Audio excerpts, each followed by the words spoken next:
दिन के 11 बजे हैं। अस्सलाम वालेकुम। ये रेडियो पाकिस्तान है। आसिफा महफूज से खबरें सुनिए।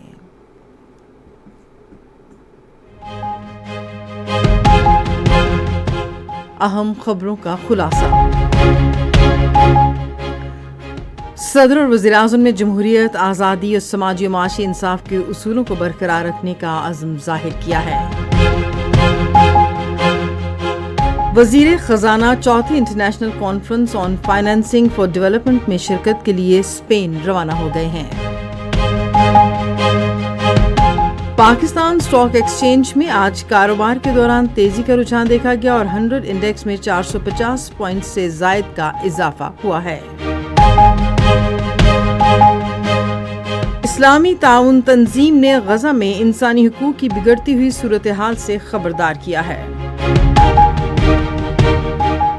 और अब खबरों की तफसील। सदर आसिफ अली जरदारी और वज़ीर आज़म मोहम्मद शहबाज शरीफ ने पार्लिमानी इदारों को मजबूत बनाने और जमहूरी अक़दार के तहफ़्फ़ुज़ के अज़्म की तजदीद की है।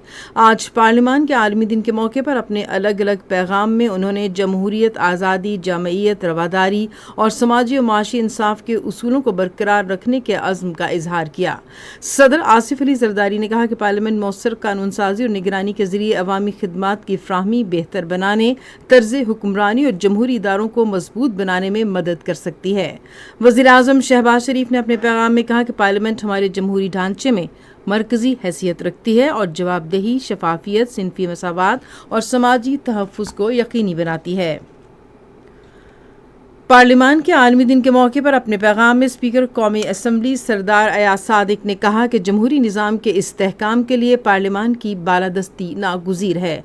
उन्होंने कहा कि एक फ़ाल, शफाफ और मौसर पार्लियामेंट अवाम की हकीकी आवाज़ है और जमहूरी इदारों को मजबूत बनाने में कलीदी किरदार अदा करती है। सरदार अयाज सादिक ने कहा कि पाकिस्तान की पार्लियामेंट आलमी अमन, जमहूरियत और पायदार तरक्की के अहदाफ के हुसूल के लिए बैनुल पार्लिमानी यूनियन के साथ मिलकर काम करती रहेगी। वज़ीर ख़ज़ाना मोहम्मद औरंगज़ेब चौथी international conference on financing for development में शिरकत के लिए स्पेन रवाना हो गए हैं। कल से स्पेन के शहर सेविल में मुनक़िदा इस 4 रोज़ा कॉन्फ्रेंस में मुख्तलिफ मुल्कों से रहनुमाओं, पॉलिसी साजों और तरक्याती माहिरीन की एक बड़ी तादाद शरीक होगी। कॉन्फ्रेंस में तरक्की पजीर और उभरती मईशतों के लिए पायदार और जदीद मालियाती हिकमत अमलियों की तैयारी और पायदार तरक्की के अहदाफ के हुसूल को तेज़ करने की कोशिशों पर गौर व गौज़ किया जाएगा। वज़ीर ख़ज़ाना अपने दौरे के दौरान कॉन्फ्रेंस के मरकज़ी इजलास में शरीक होंगे और कई अहम आलमी शख्सियात से मुलाकातें भी करेंगे। मनसूबाबंदी और तरक्की के वज़ीर हसन इकबाल ने कहा है कि हुकूमत की दानिशमंदाना पॉलिसियों की बदौलत पाकिस्तान दिवालिया होने से महफूज रहा और कौमी मईशत में भी नुमाया बेहतरी आई। खानेवाल में मीडिया से गुफ्तगू करते हुए हसन इकबाल ने ऐलान किया कि हर ज़िला में यूनिवर्सिटी कैंपस कायम करने की मुस्लिम लीग नून की पॉलिसी के तहत खानेवाल में जल्द यूनिवर्सिटी कायम की जाएगी। प्राइम मिनिस्टर यूथ प्रोग्राम के चेयरमैन राना मशहूद अहमद खान ने पाकिस्तान के नौजवानों को बाइख्तियार बनाने, उन्हें अपनी ज़िंदगियों को तब्दील करने और कौम का मुस्तकबिल संवारने के काबिल बनाने के हुकूमती अज़्म का इयादा किया है। ऐवान सनअत व तिजारत इस्लामाबाद में एक तकरीब से खिताब करते हुए राना मशहूद ने इस बात पर जोर दिया कि प्राइम मिनिस्टर यूथ प्रोग्राम तालीम, तफरीह, रोज़गार, इंफॉर्मेशन टेक्नोलॉजी, कारोबार और खेलों के शोबों में नौजवानों के लिए ठोस इक़दामात के ज़रिए उनकी भरपूर मुआवनत कर रहा है। पाकिस्तान स्टॉक एक्सचेंज में आज कारोबार के दौरान तेजी का रुझान देखा गया और 100 इंडेक्स में 450 पॉइंट से ज़ायद का इजाफा हुआ है। 100 इंडेक्स जो गुज़श्ता कारोबारी दिन 1,24,379 पॉइंट्स पर बंद हुआ, आज कारोबार के दौरान 1,24,842 पॉइंट्स तक पहुंच गया। स्टॉक एक्सचेंज में तेजी का रुझान हुकूमत की माशी पॉलिसियों पर ताजिर बिरादरी के बढ़ते हुए एतमाद का मुंह बोलता सबूत है।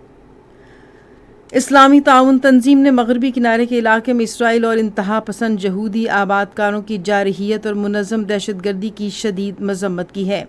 एक बयान में OIC ने मगरबी किनारे में पनाहगुज़ीन कैंपों में सोचे समझे मंसूबे के तहत बुनियादी ढांचे की तबाही की भी मजम्मत की। OIC ने इसराइल की तरफ से फ़लस्तीनियों की जारी नस्ल कुशी, शदीद ग़िज़ाई क़िल्लत और मुतासिरा इलाके में बुनियादी ढांचे की तबाही के बायस गज़ा में बदतरीन इंसानी सूरत हाल के ख़तरे से खबरदार किया। اسی کے ساتھ خبریں ختم ہوئی. مزید خبروں اور تجزیوں کے لیے وزٹ کیجیے ہماری ویب سائٹ radio.gov.pk اور فیس بک کے link radio Pakistan news official پر براہ راست ویڈیو اسٹریمنگ بھی ملاحظہ کیجیے.